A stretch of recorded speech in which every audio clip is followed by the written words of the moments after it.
Hello, everyone, and welcome to Fox Weather. This is America's Weather Tonight. I'm Bridget Mahoney. And I'm Ian Oliver. Thank you for watching Fox Weather. And Bridget, it's cold. It is widespread across a good portion of the country. It's been cold all day here in New York, and that's really the case across the whole eastern part of the country, and it's going to stay cold. So let's talk about that. We'll get things kicked off with a look at your evening across the country tonight. More than 200 people across the country have been dealing with below average temperatures today. So you're not alone in this if you're feeling that chill. And heading into the overnight hours tonight, more folks will be dealing with some of those frost and freeze alerts. Yesterday, it was over 60 million people, just about that, heading into the overnight hours tonight. Look at that. Look at that same area of low pressure. That's been responsible for locally across parts of the UP, about 1.5 feet of snow related to this storm system enhanced by Lake Superior and Lake Michigan farther off to the south. Most of the rain in the Northeast associated with that cold front has come to a close. But in Maine, still the possibility for some isolated flooding with heavy rain hanging on. You see in New York City, skies clearing out, temperatures drop down into the low 40s. Look at KC getting in the core of that cold air. 23 degrees for an overnight low temperature. Chicago down to the freezing mark. And you can see how far to the south that cold extends. Nashville started off the day today just a couple degrees above the freezing mark. Tonight, Atlanta gets down to 37. New Orleans, your overnight low temperatures drop all the way down into the upper 40s. Dallas included, too, at 40 degrees. The exception over on the West Coast. That's where we've seen the above average temperatures persisting up across the Northwest. We've seen temperatures running 15 to as much as 20 degrees above average. That pattern will hold in place through the rest of the week, but some big changes coming into the weekend, temperatures dropping, and finally, some much-needed rain and mountain snow in the forecast with a big switch up to that weather pattern. Here's a look at the middle of your work week now. Storm system, it's still there, moving slowly out of the Great Lakes region, bringing with it some showers to the Ohio River Valley region. Farther off to the south and east, lots of sunshine. Low 60s, though, below average temperatures, Atlanta down to New Orleans. That front just crawling south across the Florida peninsula. And with that, still unsettled across South Florida with some showers, some thunderstorms still in the forecast. But eventually, cooler and drier air moving down across the peninsula. Look at that, a forecast high temperature just in the mid-70s for Miami tomorrow. 79 out in San Fran. Look at L.A., the heat on the West Coast. Temperatures up into the low 90s. Denver, lots of sunshine. You'll see those high temperatures in the mid-70s. Okay, imagine packing up your family to flee a hurricane and realizing you can't find your wedding ring. Fort Myers resident Ashley Garner, you could see her right there. She couldn't find her ring as she evacuated with her family, but lucky for her, the ring turned up in a pile of brush after Hurricane Ian ravaged Florida. Bridget and I spoke with Ashley, and here's what she had to say about the whole ordeal. I'm so glad to hear that you and your family are okay, and also, of course, that you found this ring. So it was just days before Hurricane Ian hit that you realized you can't find your wedding ring. So can you tell us about that? And was there increased pressure to try to find it, knowing that the storm was on its way? Yeah, definitely. So my family and they just started boxing, and I was at the home by myself, and I'm like, I'm going to put some boxing gloves on and start boxing myself. So I took my wedding rings off, and soon I realized that I forgot to put them back on. So my husband used the chair that I had my wedding rings in and lost my ring while doing yard work. And I thought it was gone forever. So much panic, I'm sure, not only, to find the ring. You were obviously preparing for the hurricane, as it likely was going to make landfall right around Fort Myers. So after the storm, once you guys, you're okay, what was that like to search for the ring after you couldn't find it before the storm? Now it's after the storm. And what are you thinking at this point? So I had came to terms and agreed that I had lost it. We searched high and low. I grabbed all my kids, my husband. We searched for about 2-3 days outside, randomly, and we couldn't find it. And I just realized it's a materialistic thing. Obviously, it has values, but at the end of the day, it's replaceable. And I knew the hurricane was coming, but once Ian hit landfall, it was gone. And I accepted it. I forgot all about it, to be really honest, after the storm. I mean, you guys are here, Fort Myers. is devastating. And so that was the last thing on my mind. We came out after the storm and started cleaning, and miraculously, after 10 minutes into cleaning, he found the ring, and I was speechless. Good news there. And as we continue our coverage after Ian, hope is also finding its way towards Naples, Florida. Local businesses have no easy tasks starting fresh in their rebuilding efforts. But that's not stopping one husband and wife who are determined to get their restaurant up and running by next month. Fox Weather's Nicole Valdez was in Naples and spoke with the restaurant owner. You'll see here around me, I'm surrounded by plastic in what was Nosh on Naples Bay, a global fusion restaurant here right along the water, really a pristine location. But as we approach nearly 2 weeks since Hurricane Ian, you'll notice they've made some progress, but are still working to rebuild and really restore what is left of the inside of the restaurant. I want to point out here, you can notice the water line. It may have even gotten to about 2 feet inside this restaurant during the peak of Hurricane Ian. You'll notice all of the exposed wood, all of the drywall for about the first 4 feet above or off the ground, I should say, has already had to be ripped out, and all of these electrical wires will, of course, need to be replaced. Just one of the many projects, unfortunately, owner and chef Todd Johnson is going to have to take on over the next few weeks. Todd, thank you so much for joining us and being on Fox Weather today. I know this is probably hard for you to look at, to see your relatively new restaurant, opened less than a year, now in this condition. How are you feeling, and how are you trying to keep moving forward despite this? It's tough. There's unexpected roadblocks that you would never imagine that's making it harder. You know, it's when you know the path from point A to point B, it makes life easy, but this just has all kinds of left, right turns and, you know, going backwards and stuff. So it's been very difficult. I know you guys had just opened and you were probably very happy to do so, especially here on Naples Bay. What was it like? Describe to me what this place looked like when you first walked in the doors after Hurricane Ian. Oh, it was devastating. There was mud in here, crabs, shrimp, sea cucumbers, and it was just a thought of where do you even start? And you know, you just got to start cleaning, and we got fresh water in here, got it all cleaned up, and it actually looked good. And then the walls started bubbling. So then when they had to rip out all the walls, it was back to, you know, then it looked even worse than it did after the hurricane hit. So it's tough. I know you had mentioned to me you are full speed ahead trying to reopen as early as late next month. What is that going to take? And do you feel like that may be possible? It's hard to tell because supplies are so tough. Help is so tough.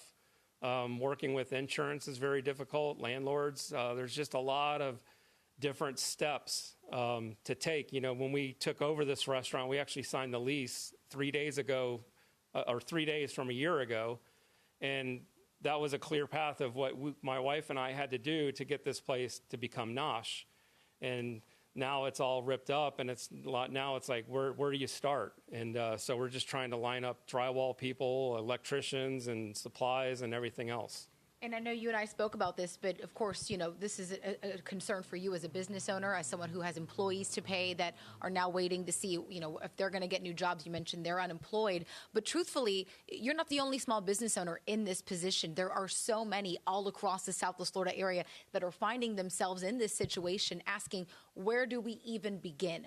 What would you say as to what you hope yourself and other business owners will be able to gain from this, if anything, and maybe come back stronger? I mean, that's our goal, is to rebuild and make it better and stronger than what it was a year ago, you know, when we opened in January. Absolutely. We talked about the cold and how far south it extends here in the middle portion of October. Even in Nashville, folks woke up to temperatures just in the 30s. Fox Weather's Will Nunley was there, and he felt that chill in the air. We're edging towards close to 40 degrees at this point. We started out about 34 degrees here in the Music City this morning, and some rural areas outside of the core of downtown Nashville, almost 29 degrees in some places. The National Weather Service saying that's absolutely on the table for official readings. So talk about a chilly start. It's almost like we just kind of leapt over those cool fall mornings into cold winter mornings, and this is certainly a jolt for a lot of us. I'm in Bicentennial Park, a place that normally has plenty of people out running and jogging and walking the dogs this time of day, but having been here since before the sun came up, I can tell you there's a big dramatic decrease in the amount of people braving these cold temperatures. Like me, they may have just not had all the right gear yet in terms of making sure that you had all the winter coats out. I've kind of put together layers here, but I'm still putting away the summer clothes. You hate to do that, right? Because we were 80 degrees on Saturday here, 54 today. So what do you wear when? You just kind of have to keep everything out in piles and decide how the forecast is going to take you. Meanwhile, people are preparing and have been now for a couple of days getting ready for this cold snap. I spoke to Haley earlier, and she was saying that she's been getting her house ready, and that includes the central heating unit. Take a listen. Well, like last year, it got cold and we realized that our central unit had been out because we didn't test it ahead of time. So this year, I know to check that beforehand. And no doubt there were a few people around the state of Tennessee this morning waking up and maybe having a surprise or two in terms of getting everything going, because, boy, this came on fast and it really dropped those temperatures down really quickly. Again, near freezing for most places this morning. And this was enough for Nashville here to prompt some of those warming centers to make sure that people did have a safe place to go. And that will continue, of course, throughout the winter season as we have dramatic dips in the temperature like this. But a little bit of an improvement today with a high here of about 54 degrees. It just can't get there fast enough. I think that's what a lot of people are saying. And as Will talked about, temperatures are dropping, so heaters are back on. And as people crank the heat and kindle the fire, it's no surprise that home fires peak in the fall and the winter. That's why October is Fire Prevention Month. Steve Kerber from the Fire Safety Research Institute spoke with Fox Weather's Jason Frazier with tips on how to stay safe. It's the time of year when we want everybody thinking about fire safety, and you're going to have more possible ignition sources in your home. And it's incredibly important that we start planning ahead and have those escape plans. So should you have a fire, you know exactly how to get out of your home. Well, Steve, let's talk a little bit more about some of the studies that you have done. I understand that you recently just did a study about fire safety during the winter months. What were the highlights of it? Well, the highlights are that fire is incredibly fast. We used to have 40, 50 years ago, more than 17 minutes to safely get out of your home. Now you have 3 minutes or less because of all of the synthetics that we put in our homes, how we build our homes with open floor plans. So because you have so much less time, there's a number of things you need to do to keep your family safe. So, and what are some of those suggestions? Yeah, number one suggestion is you need to have smoke alarms on every level of your home, inside and outside all of those bedrooms. You need to have an escape plan, and you need to practice that escape plan with your family. We like to say it's the ABCs. Plan A is when you can see to get out. Go ahead and get out quickly. Meet your family outside. If that plan A is blocked by smoke, don't go through that smoke. Go ahead, turn around, go to your plan B, which is a second way out. And plan C is if you can't get out, you've got to get a closed door between where you and that fire is, to buy you that valuable time to either find a way out or for the fire department to come rescue you. And finally, we want people to close before you doze. Put that bedroom door, close that bedroom door before you go to sleep at night to put that protective barrier between you and a possible fire to buy you valuable time. Now, speaking of the doors, I mean, obviously, depending on where you live, the type of doors can vary. So we have some of our viewers that live in apartments. Some of them live in single-story homes. Some of them live in multi-story homes. And depending on how your home is designed, it can impact how a fire could spread. You're exactly right. And regardless of where you live, if you live in a high-rise, you live in a single-family home, you live in an urban or rural environment, that closed door, even the cheapest hollow core door, can buy you absolutely life-saving time. All right. Well, Steve Kerber, thank you so much for spending part of your morning with us. Some valuable information there. Thanks for having us, and have a great Fire Prevention Month. Coming up on Fox Weather, we get an inside look at the flooding that has rocked Australia as Fox Weather got to speak to the state agency commander there. Stay with us.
Hey, welcome back. We are seeing widespread temperatures that are well below the seasonal average, and you'll see just how cold some of these temperatures are with that fall chill in the air through tomorrow morning. This is where we will see widespread lows in the 20s, morning lows in the 20s, like Kansas City 23, Valentine, Nebraska 24 degrees, waking up on your Wednesday morning. Maybe have to layer the kids as they head out for the bus stop. Chicago not as bad, 34 degrees, Paducah 27. As you head south, I really want you to pay attention to this. That fall chill is in the air all the way far south as Louisiana, especially northern portions, but right around the Gulf of Mexico, that's where temperatures getting awfully close to that freezing mark as well. Temperatures cooling off in the state of Florida. That actually is beneficial to some of these areas that are still ongoing recovery efforts because of Hurricane Ian, like Fort Myers into tomorrow afternoon, 70 degrees, overcast skies, Tampa 69, some sunshine. So this is unseasonably cool weather, even as far south as Florida, 66 in Jacksonville. Plenty of sunshine, and luckily we have a drier day in the forecast tomorrow compared to what we were dealing with over the last couple of days. As we head up to the northeast, also that fall chill in full effect. From Boston, 59 degrees is the daytime high. New York City, 56, D.C., 58, and we are seeing a few spot rain and snow showers moving into the coastline. It doesn't look like any of this in the interior portions of the Northeast will accumulate to much, but even tomorrow morning, we have some frost advisories, freeze warnings for the Northeast, including portions of New Jersey. Overall, we're in that cool weather pattern, of course, as we head into the later parts of the year. It's only going to get worse for so many. A lot of blue showing up on Future Track, and more and more of that moving forward. All right, let's head to the southern hemisphere, where parts of Australia, including the Victoria State, were under flood warnings after a weather system dumped more than a month's worth of rain on the eastern portion of the country. Fox Weather's Marissa Torres spoke with State Agency Commander Wayne Roberts, and he broke down the extent of the flooding there, as well as the rescue efforts. Can you talk a little bit about the extent of the flooding, what you've been seeing, and how you just continue to deal with what's been unfolding? Yeah, thank you. It's probably some flooding that we haven't seen for a number of decades across the state of Victoria. It is quite widespread, so it's primarily at this point in time an area to the north of our state that we're concerned about. So we've had some significant rainfall north of the Great Dividing Range. As a result of that, with already wet catchments, that's resulted in not only flash flooding for us to deal with, but also riverine flooding. So that's going to continue on for us for probably the next several days, with some additional rain coming later this week. It really does. We're showing video, I don't know if you can see it, of the horses swimming through the water, which I think also just goes to show how deep it is. And then you have folks that are on boats trying to just, I think, flee, escape, do what they can. Have you had any evacuations at this point, or do you have any evacuations in place? And especially maybe some of those areas where you're seeing the worst of it? Yeah, there's a number of our townships that are actually under evacuation orders at this point in time, with around about 7,000 properties which are being impacted. To support that, we have 14 relief centres that have been activated. And as you pointed out with your video footage there, we have a number of rescues that are occurring. So there's been over 700 rescues of people that have been experienced in the last several days. We also are assisting the public with the removal of animals, both domestic as well as wildlife, kangaroos and so forth, that are being caught in high ground. And when you talk about the rescues, are you primarily seeing folks that are being rescued out of cars? Maybe they got caught in a dangerous situation, or folks that are having to be rescued out of their homes? It's a combination of the two. So we are still having people driving into floodwaters, which is to us a bit of a disappointment. We certainly reinforce the fact that we don't want people to either play, walk or drive into floodwaters. They don't know what's actually there and what damage has been done to the roadways. But there's a number of people that are being caught in their properties. So our boats are going in and actually taking them out of their houses and so forth and taking them to the relief centres. Some terrible flooding there. And now back stateside. Over the weekend, violent storms rolled through parts of Arizona, and a 12-year-old girl was struck by lightning. Her father quickly came to the rescue, doing everything he could to get her heart going again. Fox 10 Phoenix's Steve Nielsen spoke with the girl's father about those terrifying moments.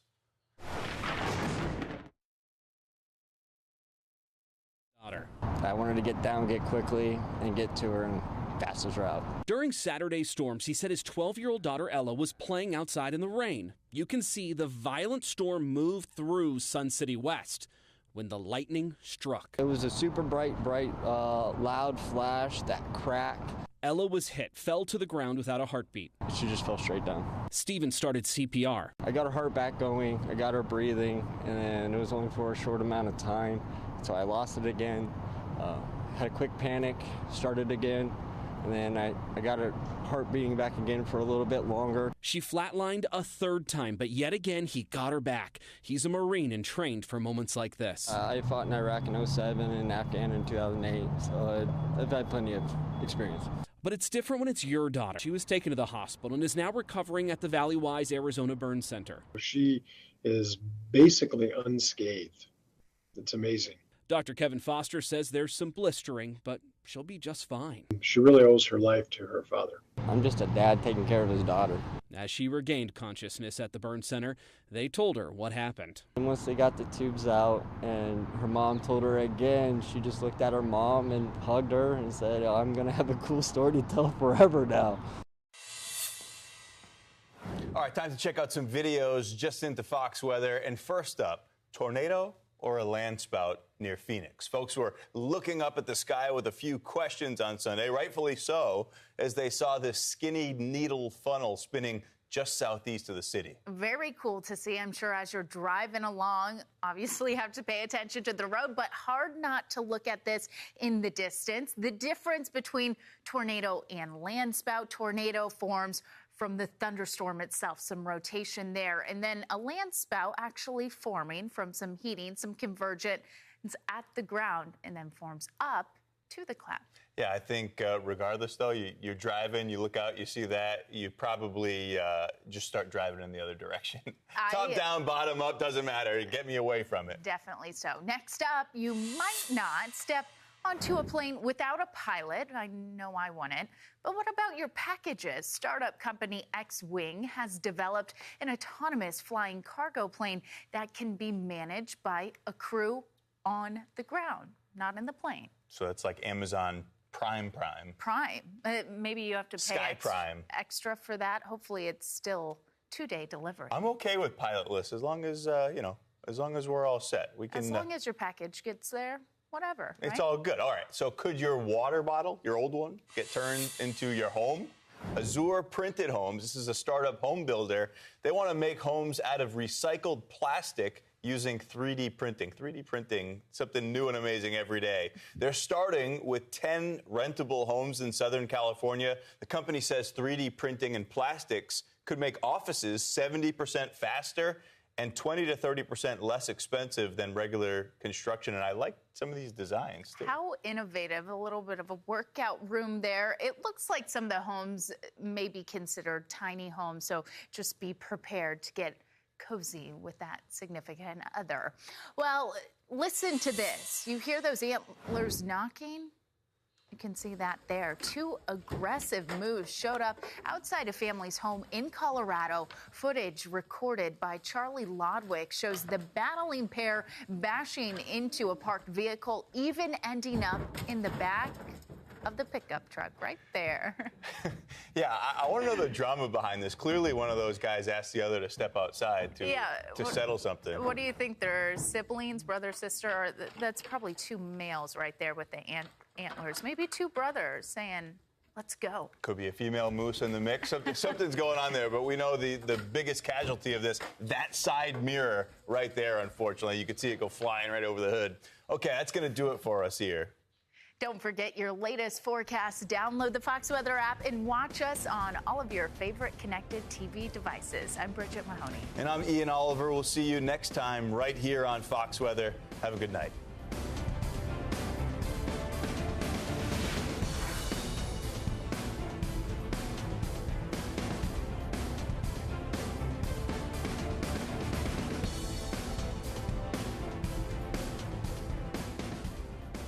Hello, Fox Weather users. I'm Janice Dean. The Fox Weather app is changing the game with custom features you've got to take advantage of. I'm here to guide you through these features so you can get the most out of your Fox Weather experience. One thing you must do with your Fox Weather app is set up alerts. Alerts make it easy to stay informed about the weather in your area. The app can send you over 50 different alert types. You'll automatically get alerts for your current location plus your saved locations. So make sure to add all the places important to you and let the app take care of the rest. To manage alerts, tap the gear icon in the upper left corner of the app and then choose Notification Management. From here, you can toggle alerts on or off for each of your locations. Of course, it's a good idea to leave them all on so we can get in touch when bad weather is headed your way. Once you receive an alert, you can tap it to read more details about what the specific threat is. You can also see active weather alerts on the 3D radar, shown as boxes on the map. Give it a try now. This is just one of many great features the Fox Weather app provides to you. This app is full of all kinds of great customizable tools. So dive in and make the Fox Weather app your very own. Fox Weather, precise, personal, powerful. I'm Amy Freeze. Welcome to Fox Weather's YouTube page. We have more great videos on the way, so make sure to subscribe to stay updated on all things weather.